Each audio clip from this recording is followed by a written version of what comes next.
আমাদের পৃথিবীর বায়ুমণ্ডলকে মহাকাশের সঙ্গে সংযুক্তকারী সীমানা, কিংবা আমাদের সৌরজগৎকে ইন্টারস্টেলার স্পেসের সঙ্গে সংযুক্তকারী সীমানা, অথবা সেই সীমানা যেখানে আমাদের গ্যালাক্সি এবং সুপার ক্লাস্টার শেষ হয়ে যায়, কিংবা ধরুন সেই সীমানা যেখানে আমাদের সম্পূর্ণ ব্রহ্মাণ্ড শেষ হয়ে যায়, তার পরবর্তী প্রান্তে কী আছে, ব্রহ্মাণ্ডের দেয়ালের ওপাশে কী আছে, এই প্রশ্নগুলোর উত্তর জানার জন্য ভিডিওটা শেষ পর্যন্ত অবশ্যই দেখুন। তাহলে চলুন শুরু করা যাক। বন্ধুরা, একটা থিওরি অনুযায়ী আমাদের ব্রহ্মাণ্ডের একটা সীমারেখা আছে, অর্থাৎ আমাদের ব্রহ্মাণ্ডেরও একটা বাউন্ডারি আছে। ধরুন একটা দেওয়াল আছে, তবে ব্রহ্মাণ্ডের সেই দেয়ালের ওপারে কি আছে সেটা আজকে আমরা জেনে নেব।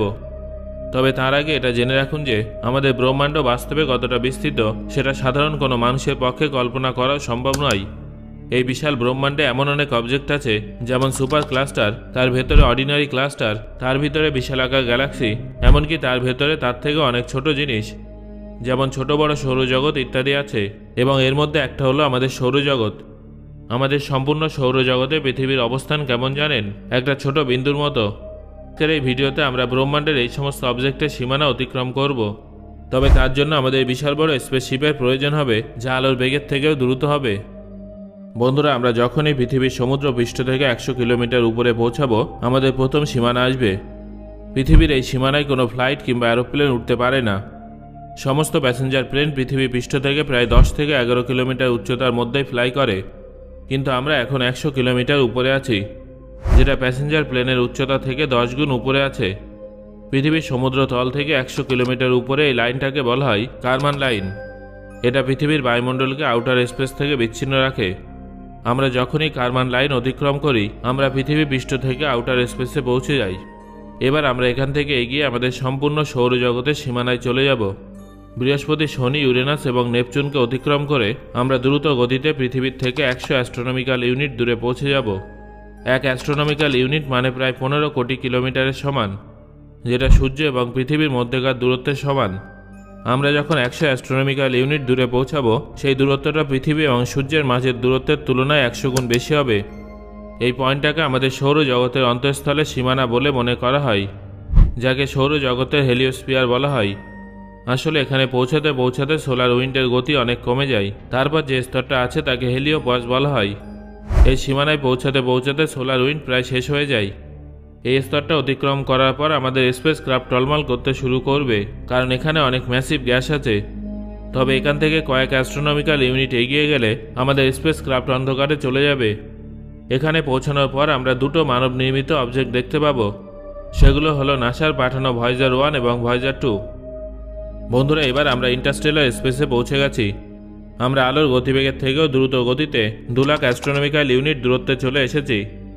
স্বাভাবিকভাবে এখানে আপনাদের মনে হতেই পারে যে যেখানে আলোর গতিবেগ অর্জন করাই কোনো অবজেক্টের পক্ষে সম্ভব নয়, সেখানে আলোর থেকেও বেশি স্পিড কীভাবে অর্জন করা সম্ভব। মনে রাখবেন, এখানে কিন্তু পুরো বিষয়টাই কল্পনা করা হচ্ছে। এখানে আপনারা দেখবেন যে মহাকাশে প্রচুর পরিমাণে পাথর, বড় বড় শিলাখণ্ড এবং আইসি অবজেক্ট এদিক ওদিক ঘুরে বেড়াচ্ছে। এগুলো পাথর এবং শিলা দ্বারা তৈরি একটা বিশাল বড় মেঘ। এটা আমাদের সম্পূর্ণ সৌরজগৎকে ঘিরে রেখেছে। মহাকাশের এই মেঘকে ওট ক্লাউড বলা হয়। এই মেঘ সূর্য থেকে প্রায় 5000 অ্যাস্ট্রোনমিক্যাল ইউনিট দূরত্ব থেকে শুরু হয়ে যায়, যা প্রায় 1 লক্ষ অ্যাস্ট্রোনমিক্যাল ইউনিট পর্যন্ত ছড়িয়ে আছে। ওট ক্লাউডের মধ্যে প্রবেশ করতে ভয়েজার 1 স্পেস ক্রাফটের আরও 300 বছর সময় লাগবে, আর ভয়েজার 1কে ওট ক্লাউড থেকে বাইরে যেতে আরও 30,000 বছর সময় লাগবে। 1 লক্ষ অ্যাস্ট্রোনমিক্যাল ইউনিট অতিক্রম করার পরেও এটা একেবারে নয়, বরং ধীরে ধীরে হ্রাস পাবে। যদিও ওট ক্লাউডে অনেক আইসি এবং রক আছে, তবে বিশাল মহাকাশে এদের একে অপরের থেকে দূরত্ব এতটাই বেশি যে আমাদের মহাকাশযান খুব সহজে এদের মধ্যে থেকে দ্রুত এগিয়ে যাবে। এখান থেকে এগিয়ে গেলে আমরা দেখব চারিদিকে শূন্য, নিস্তব্ধ মহাকাশ এবং অন্ধকারই অন্ধকার। এখানে আমরা দূর থেকে আসা একটা আলো দেখতে পাবো। এই পর্যায়ে আমরা আমাদের সৌরজগৎ এবং ওট ক্লাউড থেকে বাইরে বেরিয়ে গেলেও এখনও কিন্তু আমরা আমাদের মিল্কি ওয়ে গ্যালাক্সিতে আছি। এখানে আমি দূর থেকে আসা যে আলোটার কথা বললাম, সেটা আমাদের মিল্কি ওয়ে গ্যালাক্সি। আমাদের মিল্কি ওয়ে গ্যালাক্সি আনুমানিক 1,06,000 আলোকবর্ষ জুড়ে বিস্তৃত। আলো প্রতি সেকেন্ডে 3 লক্ষ কিলোমিটার স্পিডে সারা বছর ধরে চললে যতটা পথ এগিয়ে যায়, সেটা হলো 1 আলোকবর্ষ। কিলোমিটার হিসেবে 1 আলোকবর্ষ হলো 9.5 ট্রিলিয়ন কিলোমিটারের সমান। তাহলে বুঝতে পারছেন তো মিল্কি ওয়ে গ্যালাক্সি কতটা বড়। কিন্তু বন্ধুরা, আমাদের কাছে অত সময় নেই, তাই কল্পনা করুন যে আমরা আলোর স্পিডের থেকেও 1000 গুণ বেশি স্পিডে এগিয়ে যাওয়া কোনো মহাকাশ যানের মধ্যে বসে আছি। তাই আমরা কয়েক ঘন্টার মধ্যে মিল্কি ওয়ে গ্যালাক্সির প্রান্তে পৌঁছে যাব। মিল্কি ওয়ে গ্যালাক্সিকে পিছনে ফেলে এসে এখন আমরা ছোট ছোট লাইটযুক্ত দাগ দেখতে পাবো। আসলে এগুলোই হলো বিশালাকার গ্যালাক্সি। এর মধ্যে কিছু কিছু গ্যালাক্সি কিন্তু আমাদের মিল্কি ওয়ে গ্যালাক্সির থেকে অনেক বড়, তবে দূরত্ব অনেক বেশি হয়। এগুলো আমাদের কাছে ছোট বলেই মনে হয়। এখানে সব কিছু শূন্য বলে মনে হবে ঠিকই, তবে এই শূন্যতার মধ্যেও ডার্ক ম্যাটার, ডার্ক এনার্জি আছে, যা ব্রহ্মাণ্ডের এই গ্যালাক্সি এবং সমস্ত ম্যাটারকে যুক্ত করে রাখে। এখান থেকে এগিয়ে যাওয়ার পরে পিছনে ফিরে তাকালে আপনি দেখবেন যে গ্যালাক্সির একটা বিশাল বড় গ্রুপ তৈরি হয়েছে, যার মধ্যে আমাদের মিল্কি ওয়ে গ্যালাক্সিও আছে। গ্যালাক্সির এই বড় গ্রুপটাকে ক্লাস্টার বলে। এটা হলো সেই ক্লাস্টার যেখানে আমাদের পৃথিবী আছে। এর নাম হলো ল্যানিয়াকিয়া সুপার ক্লাস্টার। এই একটা সুপার ক্লাস্টারে 1 লক্ষের থেকেও বেশি ছোট বড় গ্যালাক্সি আছে। বন্ধুরা, এমনই অনেক সুপার ক্লাস্টার যুক্ত হয়ে আমাদের ব্রহ্মাণ্ড তৈরি হয়েছে। এটা হলো আমাদের অবজারভেবল ইউনিভার্স। আমাদের ব্রহ্মাণ্ড 93 বিলিয়ন আলোকবর্ষ জুড়ে বিস্তৃত।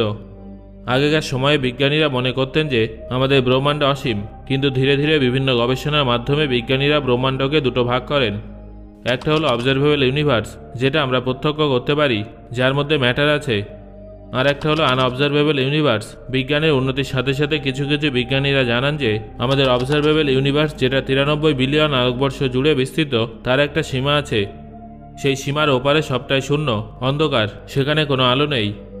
আমরা যদি সেই অন্ধকার জায়গাটায় যাই এবং পেছনে ফিরে তাকাই, তাহলে আমরা হয়তো আমাদের সম্পূর্ণ ব্রহ্মাণ্ডকে দেখতে পাবো। তবে সেখানে আমাদের গ্যালাক্সি এবং আমাদের সুপার ক্লাস্টারকে কোনো বিন্দুর মতো দেখা যাবে না। একটা বিশাল সমুদ্রে এক বিন্দু জল যেভাবে হারিয়ে যায়, এক্ষেত্রেও বিষয়টা ঠিক তেমনই হবে।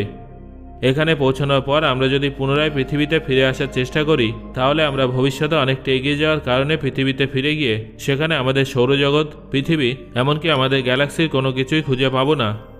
কারণ যেখান থেকে আমরা এসেছি সেখানে তখন কোটি কোটি বছর পেরিয়ে যাবে, তাই এই অবস্থা থেকে ফিরে যাওয়ার কোনো উপায় থাকবে না। আমরা অবজারভেবল ইউনিভার্সের সীমা পেরিয়ে সেই জায়গায় পৌঁছে গেছি যার নাম এরিডেনাস সুপার ভয়েড। এই সুপার ভয়েড কমপক্ষে 1.8 বিলিয়ন আলোকবর্ষ জুড়ে বিস্তৃত। কিছু কিছু বিজ্ঞানীদের মতে এই সুপার ভয়েডের ওপারে কোনো ব্রহ্মাণ্ডও থাকতে পারে, আর এখান থেকেই মাল্টিভার্স থিওরির উৎপত্তি। এই থিওরি অনুযায়ী আমাদের ব্রহ্মাণ্ডের মতো আরও অনেক ব্রহ্মাণ্ড আছে। সমস্ত ব্রহ্মাণ্ডের মাঝে একটা সুপার ভয়েড আছে, যা অবজারভেবল ইউনিভার্সকে একে অপরের থেকে দূরে রাখে। যদিও এই ভিডিওতে আমি আপনাদের যা কিছু বললাম কোনোটাই প্রমাণিত হয়নি, সব কিছু থিওরির মাধ্যমে বিজ্ঞানীদের অনুমান মাত্র। আর এই থিওরিগুলো কতটা সত্যি সেটা তো সময় বলবে। সো বন্ধুরা, আজকের এই ভিডিওতে আলোচিত এই বিষয়গুলোর মধ্যে কোনটা সম্পর্কে আপনি একেবারেই জানতেন না, সেটা অবশ্যই আমাকে কমেন্ট করে জানান। ধন্যবাদ।